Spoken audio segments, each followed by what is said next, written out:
Secretaría cierre el sistema electrónico.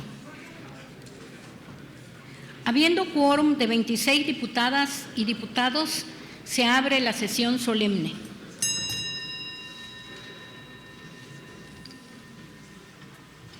Honorable Asamblea, esta presidencia se permite informar que la presente sesión solemne fue convocada con el objeto de que el doctor Rutilio Escandón Cadenas, gobernador constitucional del Estado Libre y Soberano de Chiapas, imponga la medalla Rosario Castellanos al doctor Roberto Antonio Gómez Alfaro.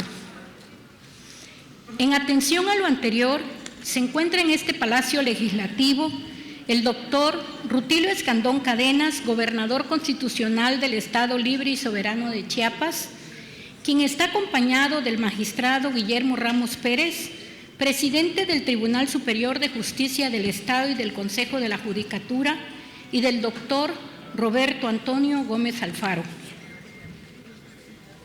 Esta presidencia se permite nombrar a los diputados Aarón Yamil Melgar Bravo, Sergio David Molina Gómez, Carlos Morelos Rodríguez y Elizabeth Escobedo Morales, con el objeto de que se constituyan en comisión protocolaria para recibir a la entrada de este recinto legislativo a los titulares del Poder Ejecutivo, del Poder Judicial del Estado y al doctor Roberto Antonio Gómez Alfaro. Solicito a la comisión nombrada tenga a bien realizar su cometido.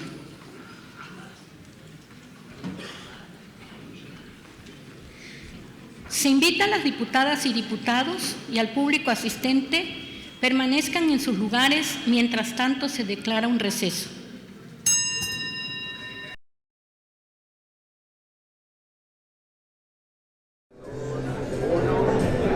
Muy buenas tardes, un gusto saludarlo en esta transmisión en vivo.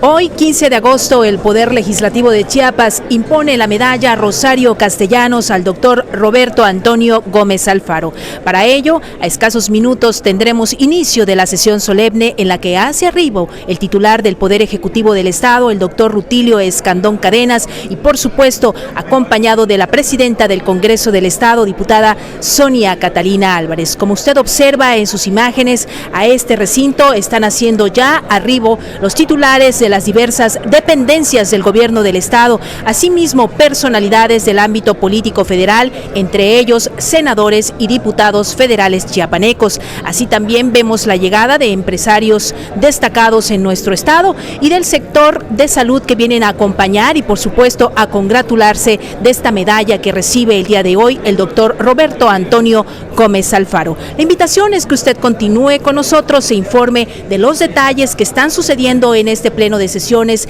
en esta gran celebración por parte de la 68ª legislatura, donde se reconoce el talento de las personalidades de nuestro país, pero sobre todo esas contribuciones importantes para nuestra sociedad. Continuamos en esta transmisión, pero sobre todo acompáñenos para mantenerse bien informado.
Reanuda la sesión.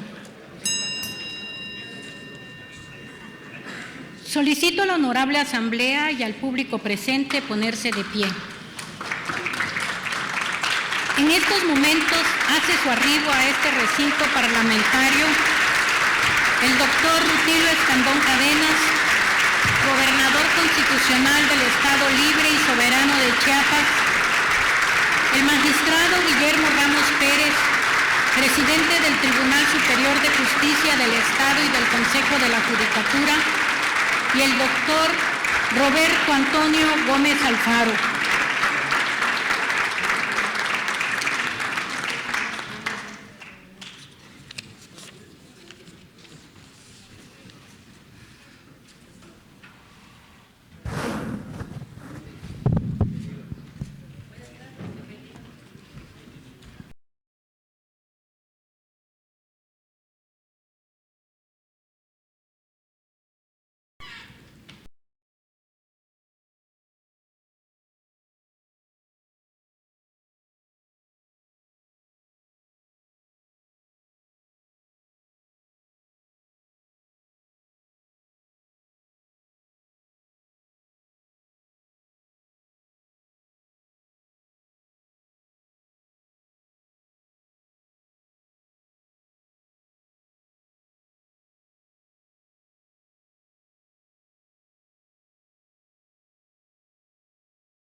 De pie, entonaremos nuestro himno nacional mexicano.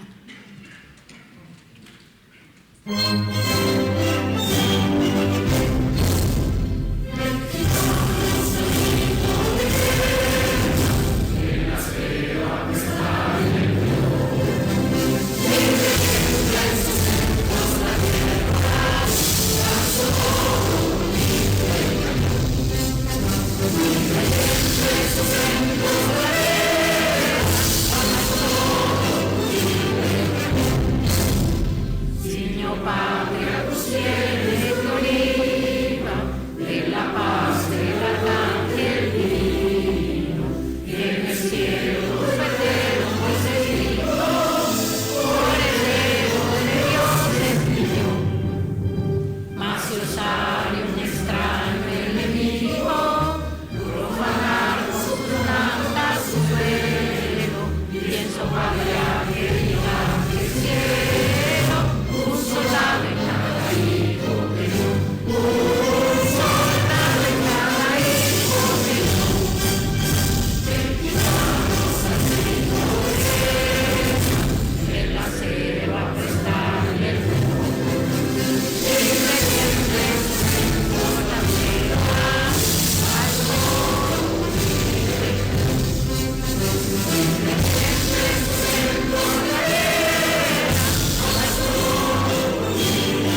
Se solicita a las legisladoras, a los legisladores, a los titulares de los poderes del Estado y al público presente tomar asiento.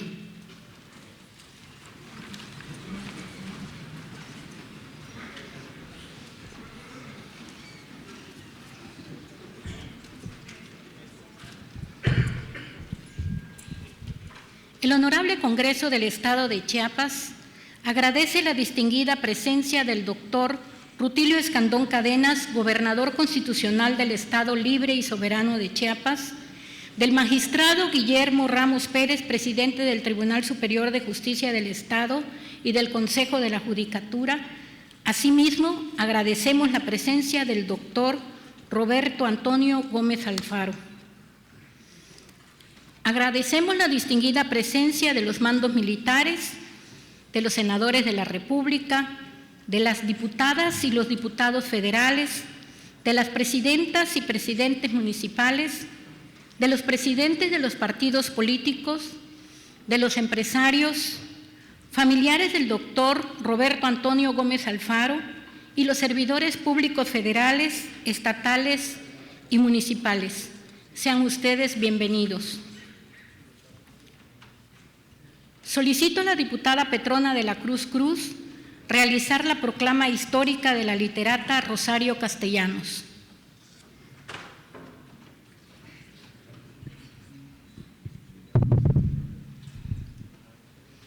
Qué gusto que nos haya podido. No, oye, creo que se retrasó.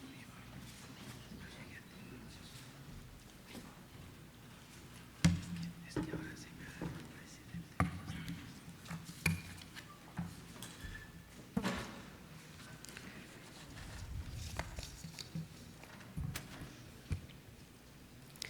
Colabala Cotolik, Tilio Xuque. Honorable Asamblea, con su venia, diputada presidenta. Doctor Rutilio Escandón Cadenas, gobernador constitucional del Estado de Chiapas. Guillermo Ramos Pérez, magistrado presidente del Tribunal Superior de Justicia y del Consejo de la Judicatura del Estado.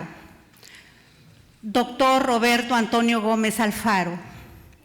Invitados especiales que nos honran con su presencia. Compañeras y compañeros legisladores. En el marco del 49º aniversario luctuoso de Rosario Castellanos, una de las escritoras mexicanas más importantes de todos los tiempos, portavoz de los pueblos indígenas, referente de lucha para las mujeres y símbolo de valentía y esperanza, nos reunimos en este recinto legislativo para rendirle un merecido homenaje a través de la entrega de la máxima presea que otorga este poder legislativo.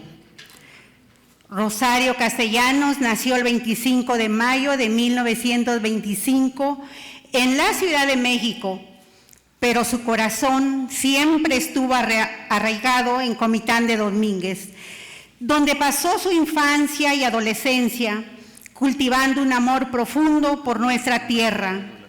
Por ello, desde muy joven se declaró chiapaneca de corazón, demostrando su afecto hacia nuestra entidad, misma que influyó profundamente en su obra literaria.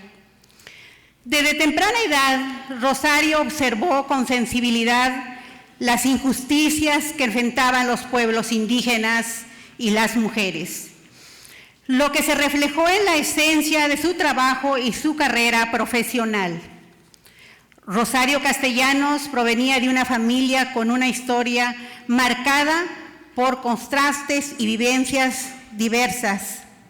Su padre, el ingeniero César Castellanos, propietario de vastas extensiones de tierra, se convirtió en el primer director de la escuela secundaria de Comitán, mientras que su madre, doña Adriana Figueroa, provenía de una familia humilde del barrio de San Sebastián.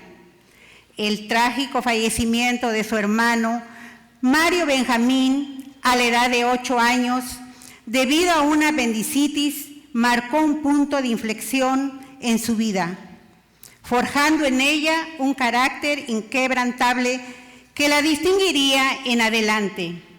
Estas vivencias y experiencias familiares modelaron el alma y la sensibilidad de Rosario Castellanos, inspirándola a expresar con autenticidad y pasión la realidad de su tiempo. A los 16 años, dejando atrás su amada tierra, Rosario se trasladó a la Ciudad de México para ingresar a la Facultad de Filosofía y Letras de la UNAM, con una beca del Instituto de Cultura Hispánica. En esa época, tuvo la oportunidad de codearse con grandes figuras literarias como Jaime Sabines, Ernesto Cardenal y Augusto Monterrosa, quienes también dejaron una huella imborrable en su formación intelectual. Poco después de la muerte de sus padres, publicó su primer libro de poesía titulado Apuntes para una declaración de fe. Posteriormente, su escrito titulado Trayectoria del polvo, obteniendo más tarde la maestría en filosofía con sus tesis sobre la cultura femenina, para luego estudiar los cursos de estética y estilística en la Universidad de Madrid, enriqueciendo su visión cultural. La obra de Rosario Castellanos mostró siempre con absoluta sinceridad los recovecos de su espíritu rebelde e inquebrantable, erigido en un mundo dominado por los hombres quienes no la detendrían. En su faceta de poetista, Rosario Castellanos nos regaló hermosas composiciones como Agonía fuera del muro, Desamor, Nostalgia, Los dioses y Apelación al solitario, donde la literata no temía hablar de la decadencia del mundo y de los sentimientos oscuros que pueden afligirnos, convirtiendo la soledad en una de sus musas. Autora de un vasto acervo literario, las obras de Rosario Castellanos abarcaron diversos géneros, destacando su indiscutible maestría en la poesía. Sin embargo, su talento no se limitó a una sola expresión artística, ya que incursionó con éxito en la novela, el ensayo, el teatro y hasta la epístola, dejando una huella imborrable con sus famosas cartas a Ricardo. Su pluma versátil y elocuente la llevó a colaborar asiduamente en cuentos, poemas, crítica literaria y artículos de diversa índole, publicados en los principales diarios de nuestro país y en prestigiosas revistas internacionales. Su profundo compromiso con la escritura y su dedicación a explorar distintas formas de expresión literaria fueron un reflejo de su incansable pasión por comunicar sus ideas, sentimientos y anhelos. Desde su novela de 1957, Balún Canán, Rosario Castellanos inmortalizó el mosaico multicultural chiapaneco en el que creció, donde se tejían historias de injusticias difíciles de soportar.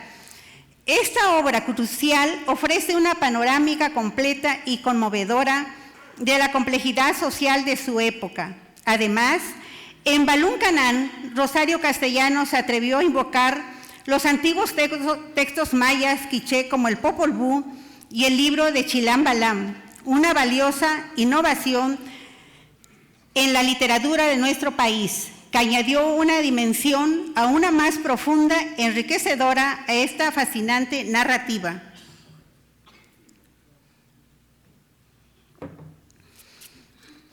En ese mismo año, Rosario Castellanos contrajo nupcias con Ricardo Guerra en la Ciudad de México.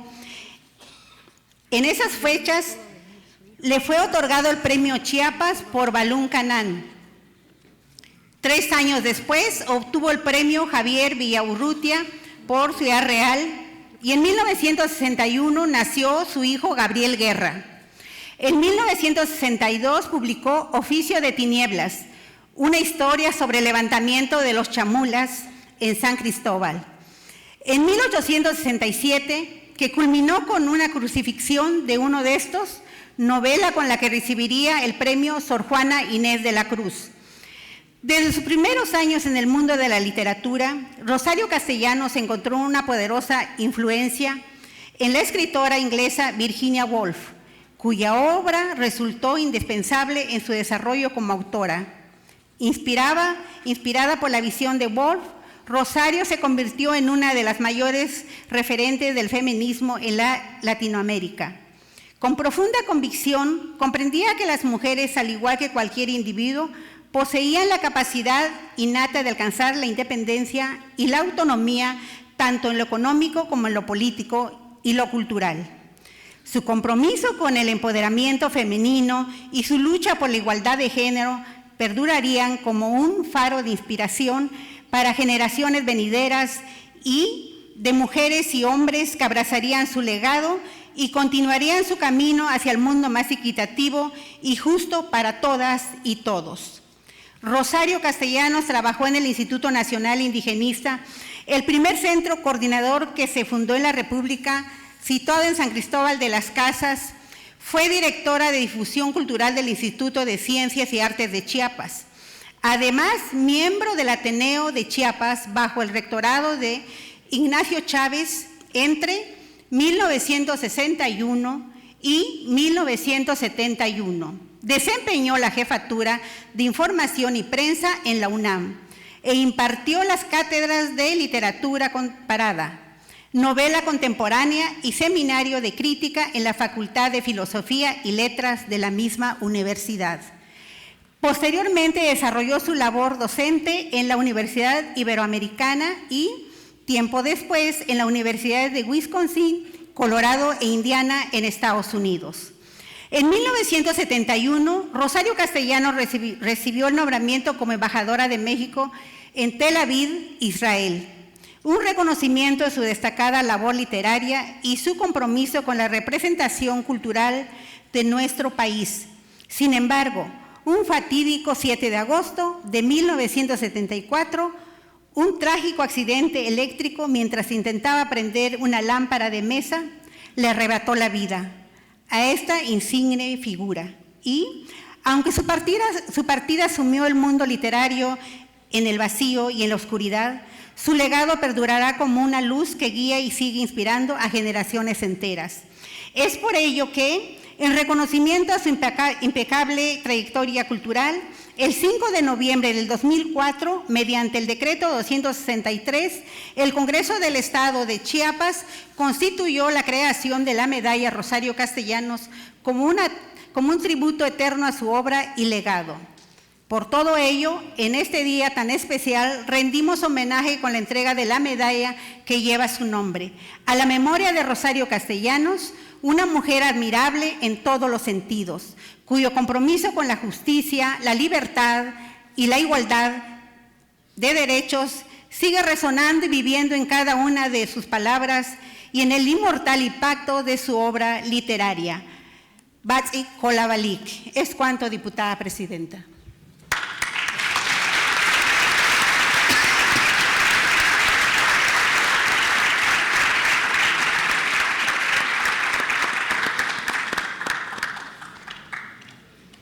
Tiene el uso de la palabra la diputada María Roselia Jiménez Pérez para dar a conocer la semblanza curricular del doctor Roberto Antonio Gómez Alfaro.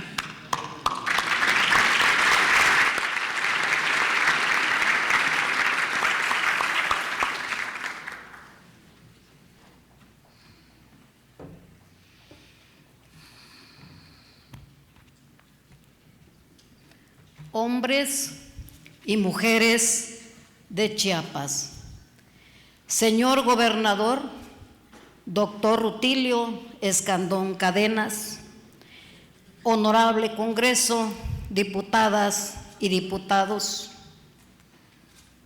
diputado Yamil Melgar Bravo, presidente de la Junta de Coordinación Política del Honorable Congreso, diputada Sonia Catalina Álvarez, presidenta de la mesa directiva del Honorable Congreso, doctor Guillermo Ramos Pérez, magistrado presidente del Tribunal Superior de Justicia, diputadas y diputados de la Comisión Medalla Rosario Castellanos, autoridades del Estado presentes, señores presidentes municipales, señoras presidentes municipales, hombres y mujeres de los medios de comunicación,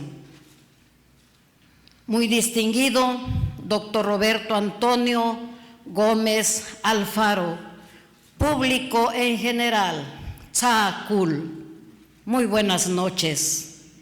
Tzakatalixlek y Tulotik, muchas gracias, aquí estamos.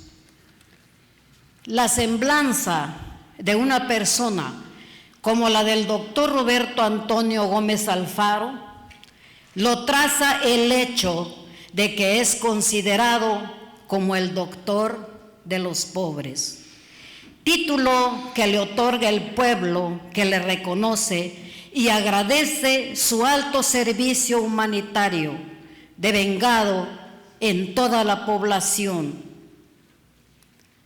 pero más aún en las clases sociales más necesitadas, en lo sin rostro, en donde el tema de salud hace evidente el cúmulo de necesidades sociales, económicas, afectivas, que no fueron atendidas.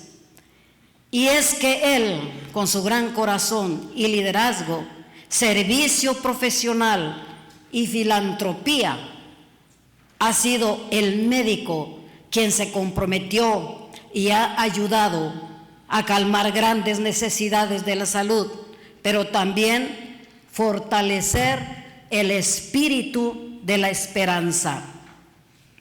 No solamente ayudó a toda una región donde habita gente muy pobre, como Comiteco, privilegió a su tierra natal para su ejercicio profesional, puesto que ha sido este lugar el que prefirió para el ejercicio de su profesión, ya que tuvo la visión de atender a sus pacientes practicando una auténtica medicina social que considera sus necesidades más apremiantes, tanto sociales como la marginación y la pobreza, como también las económicas. En su convicción, desarrolló las acciones necesarias en la gestoría para Comitán, para que contara con el Hospital General K. María Ignacia Gandulfo, del que fue director por 11 años, y gracias a su liderazgo y honestidad en su manejo, lo proyectó para dar atención a un vasto número de municipios de la región, alcanzando altos niveles de eficiencia que ha sido señalado como uno de los hospitales con más alto nivel de eficiencia.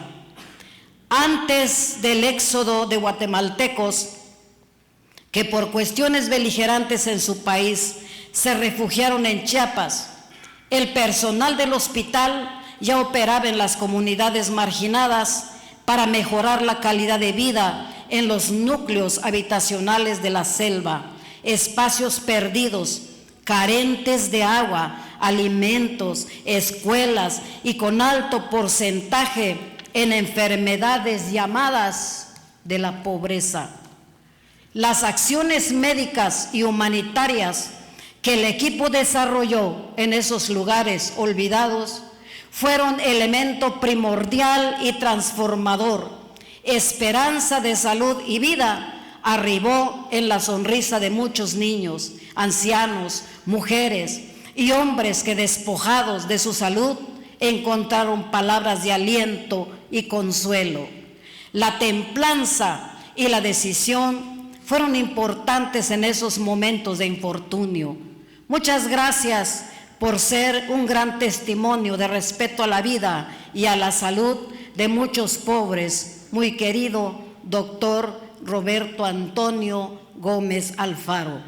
Si bien es cierto, no lo fueron todos los trabajadores del nosocomio, extraordinariamente sensibles ante el dolor humano, el hambre y la soledad, mostraron sus cualidades personales de dar y servir, como enseñar a los modelos de la intervención social. No basta lograr un título para hacer labor. Eso no sensibiliza, sino la decisión de llevarlo a la práctica y estar en el lugar indicado. El doctor Roberto Antonio Gómez Alfaro sacó de las cuatro paredes los servicios de salud y los llevó con sus compañeros a las comunidades marginadas, con los más pobres. En el hospital María Ignacia Gandulfo, corredor principal, algunas organizaciones homenajearon al médico comiteco por su singular trayectoria a favor de los necesitados. El nuevo nosocomio, conocido como materno infantil, no llevaría su nombre. En cambio, el área de quirófanos del primero se le puso el nombre del doctor Roberto Antonio Gómez Alfaro.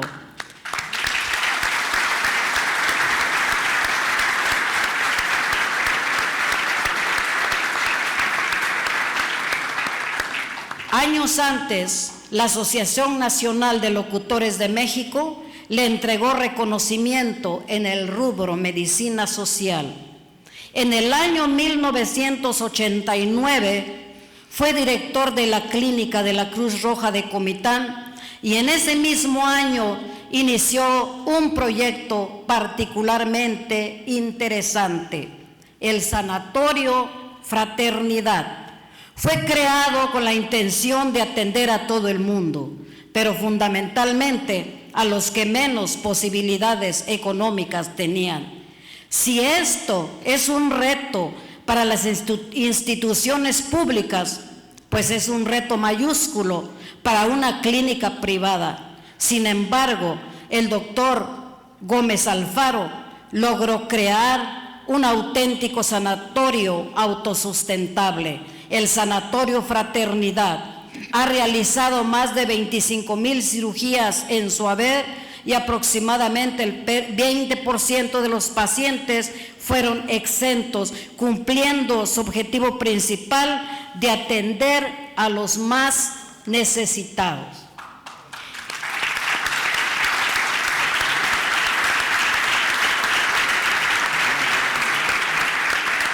El Sanatorio Fraternidad sigue siendo un consuelo.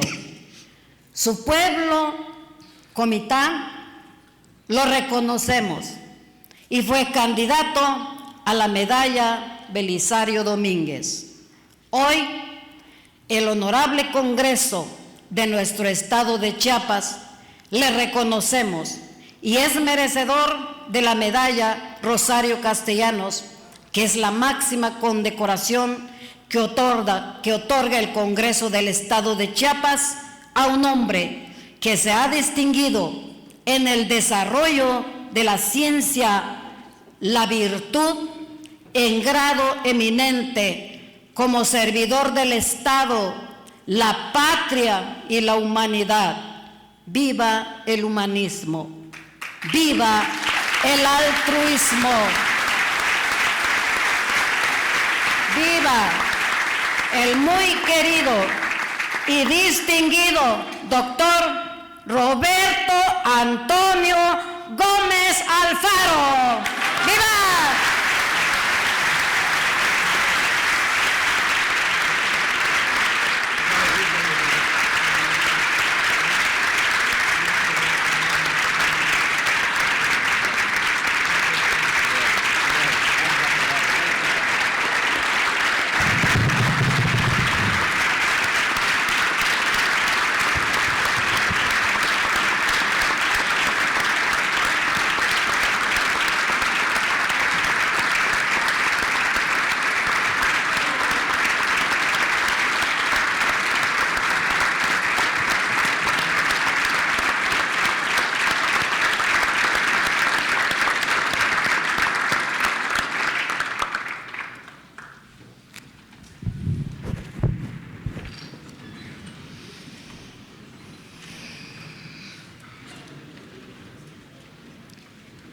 Entre los múltiples fines que tiene encomendado el Estado moderno está el de fomentar y reconocer a quienes se hayan distinguido por el desarrollo de la ciencia, arte o virtud en grado eminente, como servidores de la humanidad, de la patria o de nuestro Estado.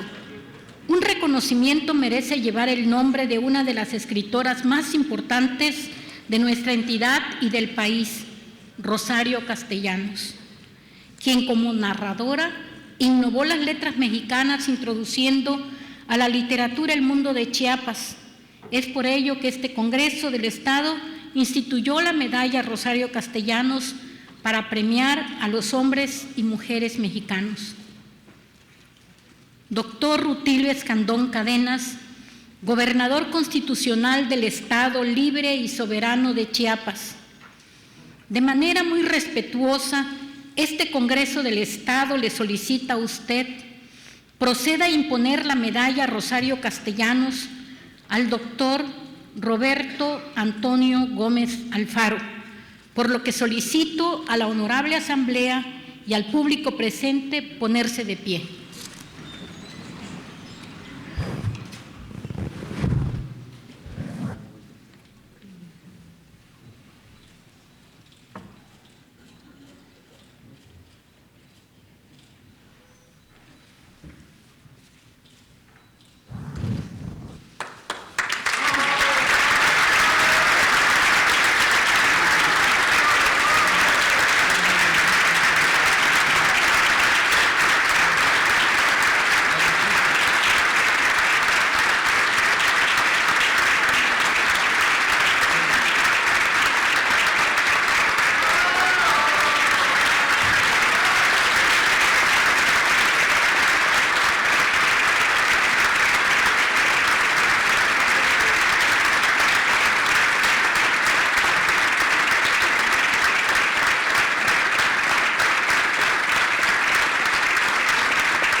Se solicita a las legisladoras, a los legisladores, a los titulares de los poderes del Estado y al público presente tomar asiento.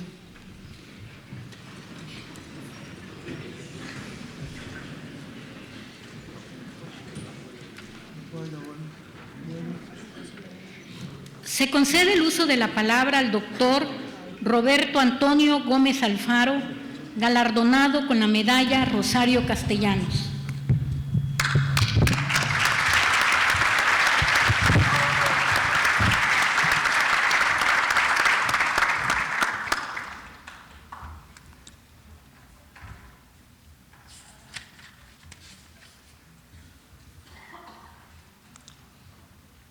Bueno, antes que nada, va todo mi corazón por su presencia, mi agradecimiento.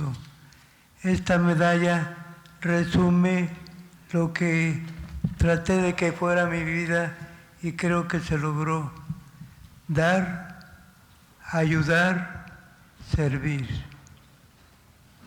Muy buenos días, muy buenas tardes.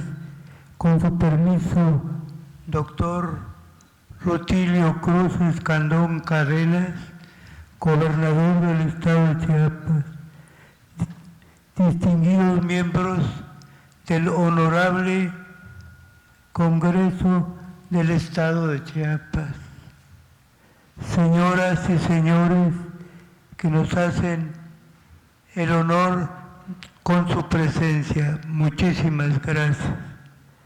Me siento muy honrado por haber sido elegido para recibir la medalla Rosario Castellanos, máxima distinción que otorga el Congreso del Estado de Chiapas para premiar a mujeres y hombres de nacionalidad mexicana que se distingan por el desarrollo de la ciencia, el arte o la virtud en grado eminente, como servidores del Estado, de la patria o de la humanidad.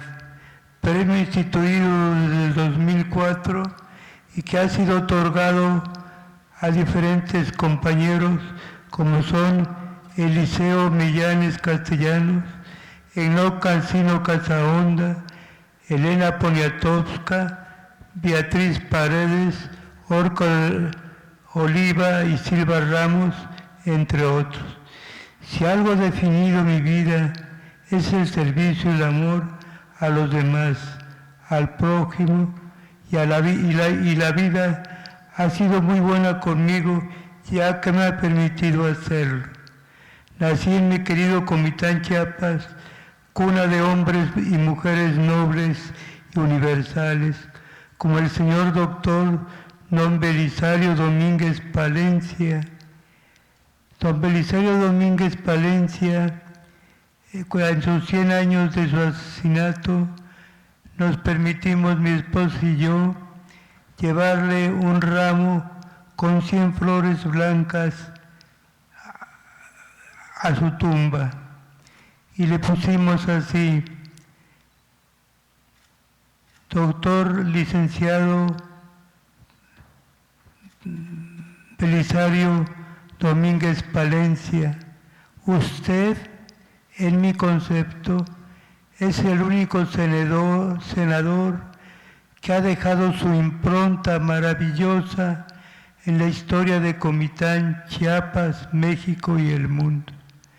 Me dio mucho gusto haber llevado eso, porque es un gran respeto por la verticalidad, la consecuencia, el valor, la entrega de ese eminente médico universalmente conocido y querido, don Belisario Domínguez Palencia. Tuve la oportunidad de ser el médico de su hija y bueno, me contó cosas maravillosas. Una, por ejemplo, que un día encontraron a don Belisario Domínguez cerca del Panteón de Comitán a altas horas de la noche, juntando palitos, cosas que se pudieran quemar. Le dijeron: ¿para qué los quiere? Él los quería para hacer fuego y calentarle su café a un enfermo que vivía en condiciones muy pobres. Esos detalles de dar, entregarse, hacer, creo que si se difundieran en una forma importante, tendríamos un mundo de amor.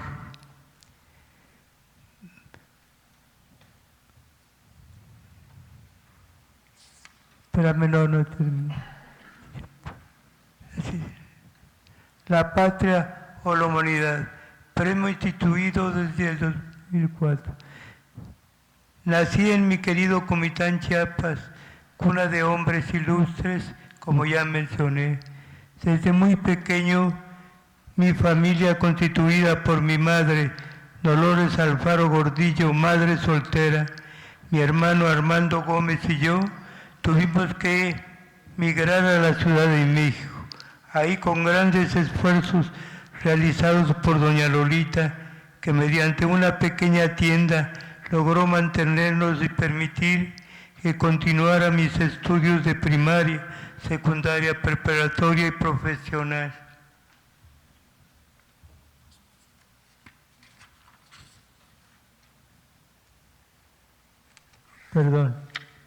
Tuve la fortuna de estudiar en la ciudad universitaria, donde me titulé de médico cirujano y partero, y el servicio social lo realicé en la Trinitaria, Chiapas. Por ese entonces, antes de salir al servicio social, me casé con una mujer maravillosa que me ha dado un apoyo incondicional y ha sido un baluarte para mí y para la familia que hemos formado, Gloria Cruz Sánchez.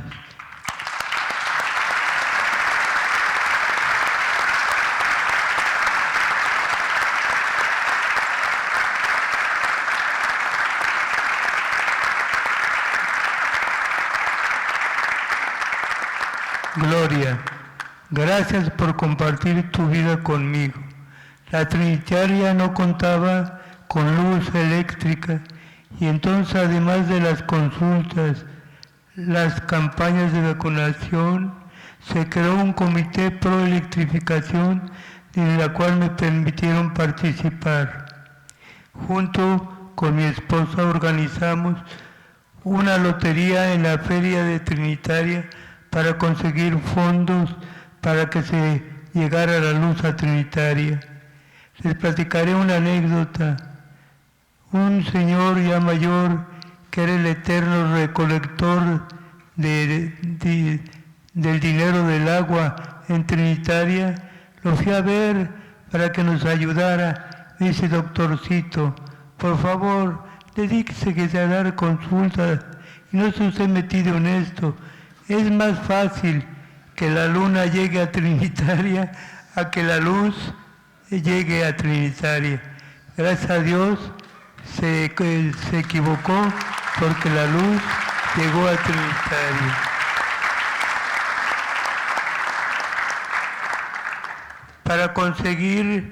Para que la luz llegara a Trinitaria, se nos pedían 120,000 pesos. Cuando me retiré de servicio social, dejamos 100,000. A los pocos meses de haber regresado del servicio social, nos avisaron que ya tenía electricidad Trinitaria. Y eso nos puso muy contentos. Los estudios de posgrado los hice en la Ciudad de México, en el Hospital General de México. En ese tiempo, con grandes carencias.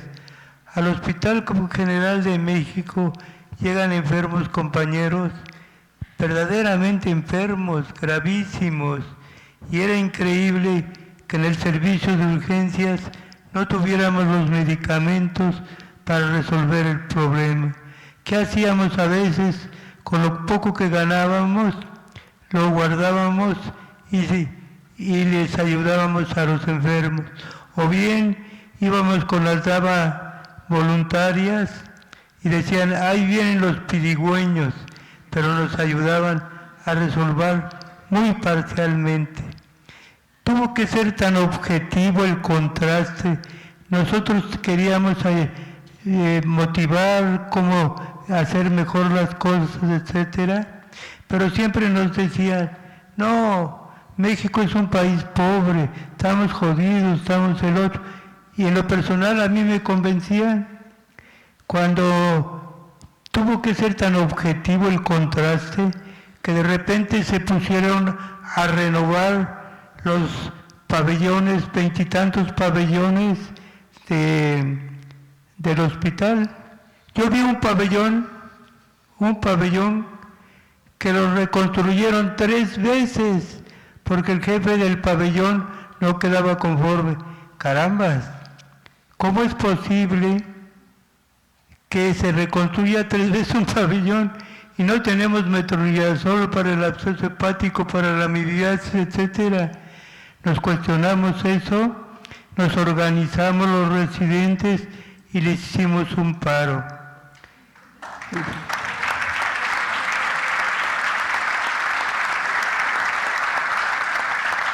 ¿Qué deseábamos?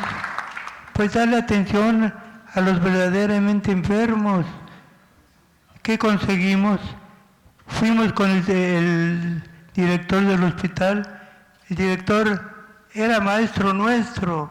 Eso va conllevando en uno mucha admiración por él, respeto, etcétera. Llegamos a la dirección, nos habló de todo, menos del servicio de urgencias. A mí en lo personal me convenció. Manuel de la Concha, que era el más joven de nosotros, nos llevó a tomar unos jugos y empezamos a analizar que no nos había resuelto nada.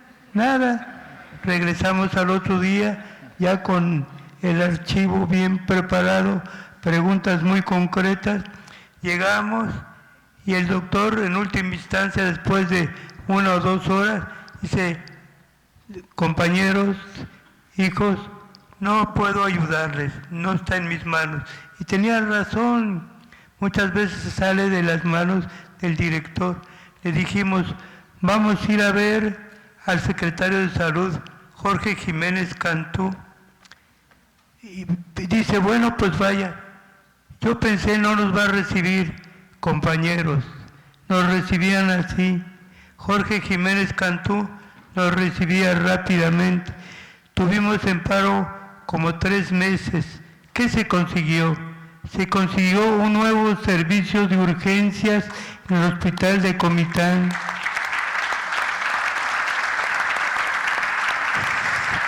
Se consiguió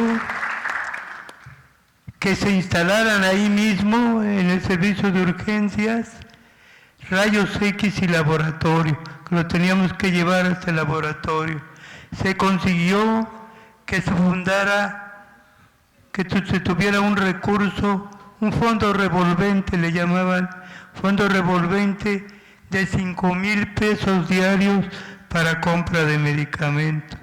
Fue todo un gustazo para nosotros, una alegría, etcétera. Yo me acuerdo que una vez iba caminando, se me acercó un señor, yo creo que era militar o exmilitar, etcétera. Me dice, oiga, ¿usted qué interés político tiene? Ah, caramba, le digo, ¿interés político de qué? Pues están en paro y todo, es que no tenemos, y le aviento un discurso tratando de convencerlo, que no teníamos con qué trabajar, que esto, que el otro y todo. Dice, pues tengan cuidado. Yo me intimidó, sí me intimidó, pero a las 2 cuadras se me quedó la timidez y seguimos trabajando.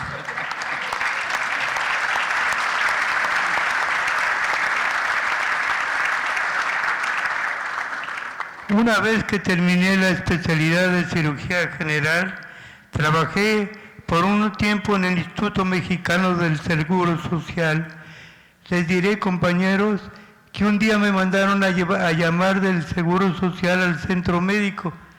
Yo dije, me van a correr tan pronto, no puede ser.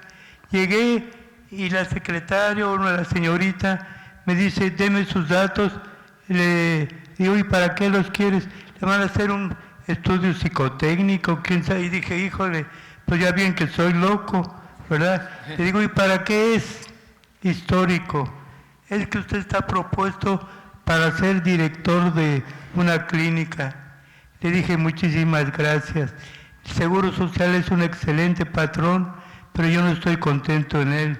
No es necesario que se tome la molestia. Y qué bueno que lo hice, porque así llegué a Comitán, Chiapas.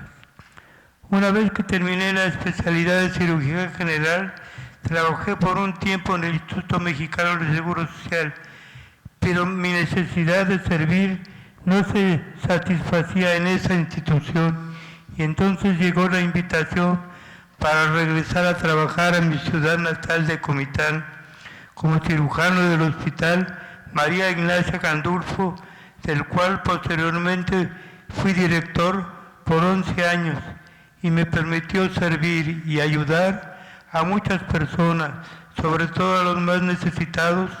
Logramos establecer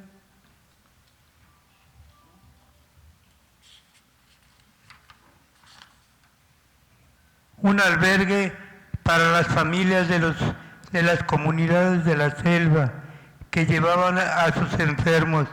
Era impresionante, yo venía recién llegado de México y cuando llegué, el hospital para empezar no había nada. Estaba muy bonito, muy pintadito, muy todo. No había mesa de operaciones, no había anestesiólogos, no había laboratorio, no había nada. Habían muchas ganas de que empezara a trabajar. Se empezó a trabajar y fue creciendo poco a poco. Poco a poco los hermanos, compañeros indígenas, campesinos, se posesionaron de su hospital. Entonces, cuando llegaban los hermanos indígenas, llegan con sus pacientes, con sus familiares, 2, 3 familiares, a veces colocados abajo de las camas, etcétera. Ahí dormían, pero ese cariño y todo me motivó a que era muy importante crear el albergue, cosa que se consiguió. Que llevaban a sus enfermos, así como el plan Tocorabal y el plan de la selva, de un hospital sin paredes. ¿Por qué le llamamos así? Porque por un accidente fortuito, un compañero indígena recién llegado a habitar la selva lacandona, se le cayó un árbol un árbol, un pedazo de un árbol sobre su pie, tenía expuestos todos sus huesitos. No sé si sepan, compañeros, pero a mí me platicaron ahí que los hermanos se ponen una silla en su espalda, suben al enfermo y lo cargan, y lo cargan, y lo cargan. Imagínense lo que es el trabajo para ellos y el dolor para el enfermo. Cuando llegó Toño al hospital, yo soy cirujano general, no soy anestesiólogo, pero no había anestesiólogo, no había mesa de operaciones, no había laboratorio. Yo me encomendé a Dios y le puse la anestesia. Y Dios me ayudó porque a veces yo veo que los anestesiólogos chocan su aguja con la vértebra superior, la inferior, etc. A mí se fue derechito, derechito, vi salir el líquido cefalorraquídeo, le puse su anestésico, lo operamos. Todos los años que yo estuve entrando a la selva lacandona, Toño me acompañó, quedó de su piecito perfectamente bien. Lo que me cuestionaba es que siempre o me llevaba huevos o plátanos, pero yo se lo agradecía. Entonces, ese era el crear el plan de la selva y el plan Tojolabal. Nosotros empezamos a ir a la selva en una forma romántica, en una forma de que hay que hacer algo, etcétera, pero no teníamos una capacidad de hacer un plan bien hecho. Llegó mi compadre Ernesto González de la Torre y él le dio un valor académico, tanto que la Escuela Superior de Medicina del Instituto Politécnico Nacional nos autorizó y patentizó este trabajo. ¿Qué pasó? Que entonces ya no éramos solo los médicos del hospital los que íbamos, sino que ya mandaron organizadamente del Distrito Federal, del Politécnico, enfermeras, médicos, etc. El Hospital María Ignacia Gandulfo, cuando yo estuve, llegó a tener hasta 20 a 22 casas de salud, donde se formaban promotores, se les llamaba, se les atendió.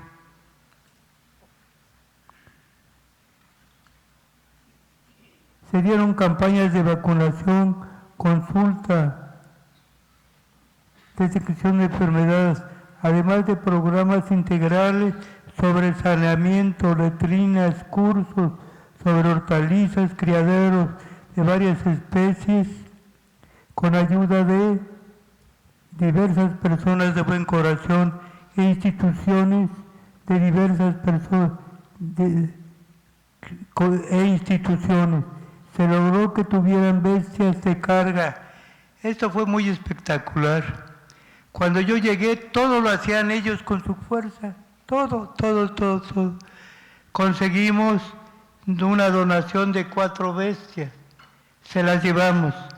A los 4 o 5 meses estaba cundido de bestias el Nuevo Jerusalén. Cuando vieron ellos la eficiencia, la eficacia de los animales, hicieron el esfuerzo suficiente para ser autosuficientes y seguir avanzando. ¿Por qué platico esto? Porque la medicina, yo soy cirujano, no solo es quitar una vesícula, atender un parto, etc. Es todo eso, pero es además incidir en las comunidades donde la enfermedad se produce, en la pobreza, en el hambre, en la miseria, en la falta de educación, etc.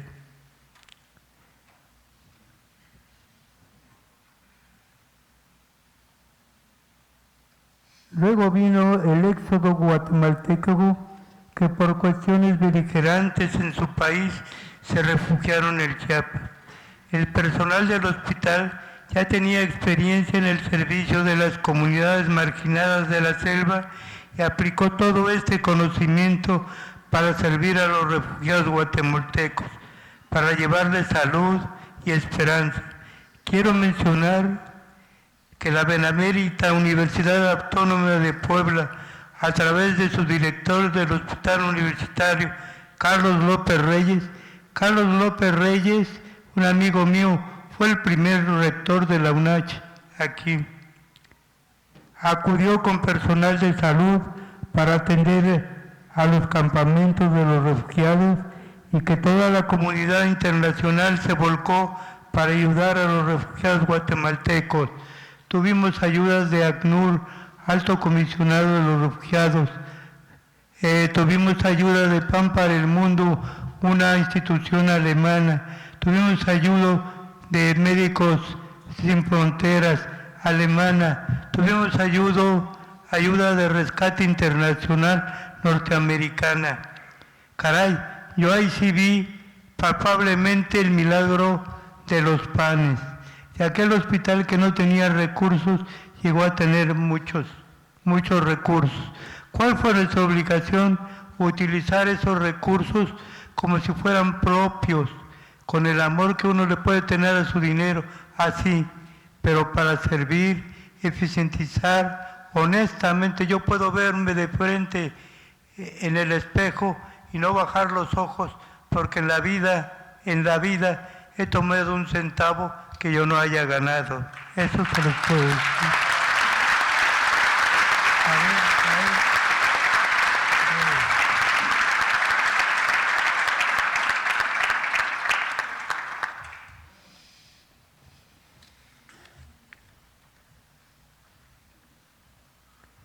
La vida es de ciclos. ¿Perdón? Muchas gracias. Usted sí le sabe esto del micrófono. La vida es de ciclos.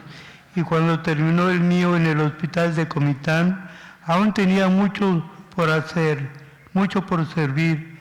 Por unos meses fui director de la Cruz Roja y luego se gestó el proyecto muy hermoso, un gran reto, el Sanatorio Fraternidad. En este Sanatorio Fraternidad no teníamos un quinto. Entonces un compadre mío, médico, supo que no teníamos, fue conmigo y me dijo, yo puedo financiar el sanatorio. Bueno, entonces fuimos a México, pero yo le dije, compadre, lo único que quiero es que el sanatorio tenga por lo menos un 20 o un 30% de exentos. Y me dijo, sí, compadre, ¿cómo no? Fuimos, vimos y los gastos serán fuertes. Entonces mi compadre me dijo, compadre, vamos a hablar otra vez. Le digo, dígame usted, pues ya vi lo que nos va a servir y tenía razón, es su dinero. No me comprometo a lo que usted diga, le voy a proponer otra cosa.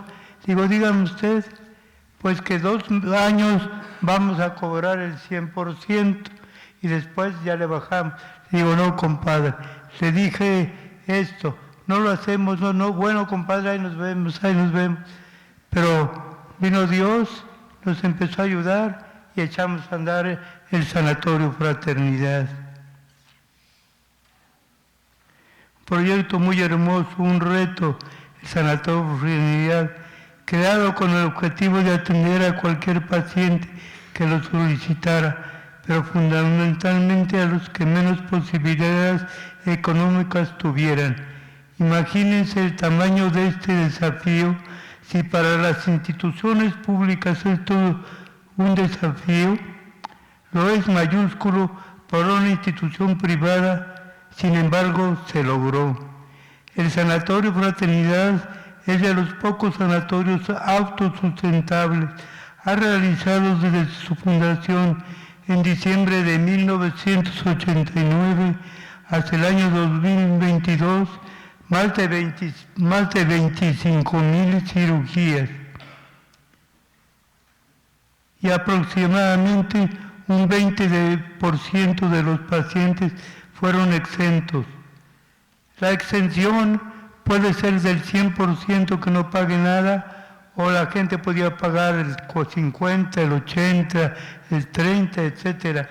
Eso nos permitió salir adelante, cumpliendo su objetivo principal de atender y servir a los más necesitados, a cabalidad. Actualmente el sanatorio está en pausa y esperamos que pronto esté trabajando a toda su capacidad. Todo esto no es labor de una sola persona, es labor de muchas personas con un gran corazón y capacidad de servicio. Es imposible mencionar a cada uno por su nombre. Por eso, vaya mi más profundo reconocimiento y agradecimiento a todo el personal del Hospital de Comitán, a las organizaciones sociales que nos han apoyado, a las organizaciones internacionales, a las comunidades de la selva, a los promotores de salud, a los hermanos maristas, a mis amigos queridos, Padre Francisco Sádava, Ernesto González de la Torre, Roberto Tinoco Jangurren, Raúl Belmonte Martínez, Rubén Darío, Rubén Darío Castañeda, Nelly Escobar Santiago, María de Lourdes Díaz Carrión, Armando Figueroa, Armando Ortiz, Edgar Cruz, José Juan Solórzano, Rubén Sánchez López, Jaime Pesat Sedi, Jaime Madrid, Ricardo López, a personas que ayudaron a mantener el hospital de Comitán. Para mí uno de ellos fue mi ángel de la guardia, el licenciado Jorge de la Vega Domínguez. Juan Sabines Padre. Juan Sabines Padre me pidió una vez que viniera a hablar con él. Vine, platicamos. ¿Qué se consiguió? De Juan Sabines Padre, 100,000 pesos mensuales para el sanatorio durante 1 año y medio. Vaya un aplauso y mi cariño para Juan Sabines González.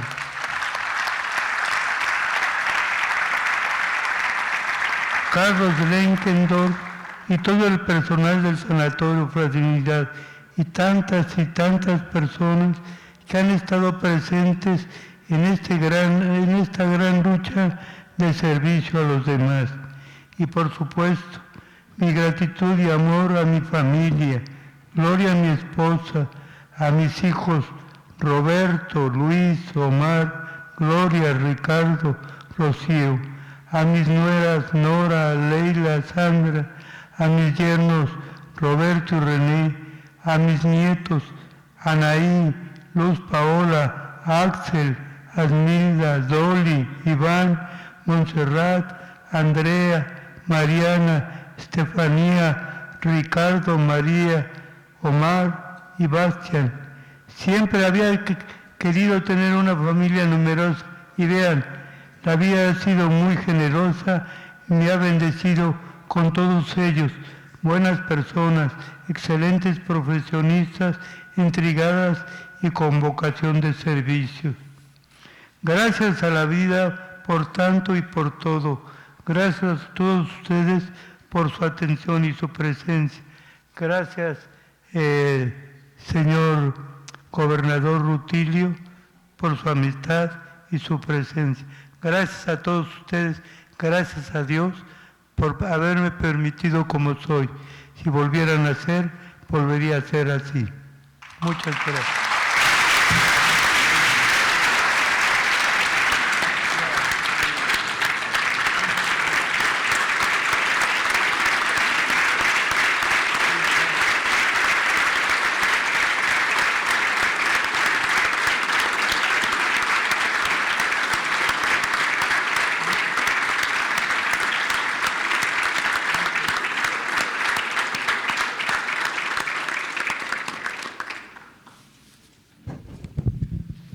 Continuando de pie, entonaremos nuestro himno a Chiapas.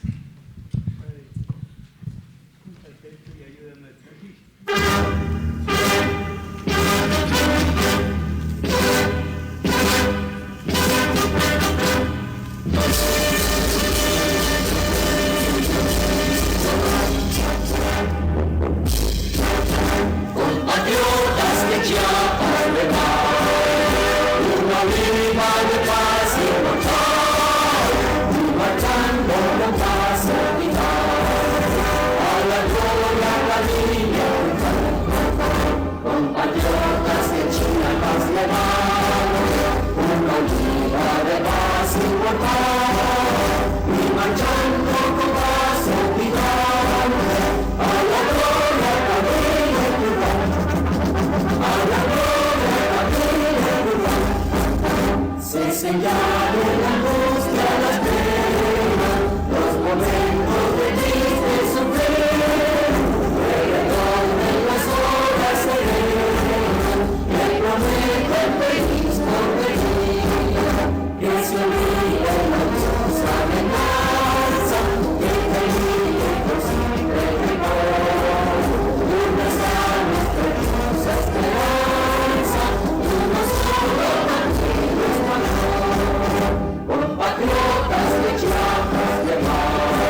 Solicito a la Honorable Asamblea, a los titulares de los poderes del Estado y al público presente tomar asiento.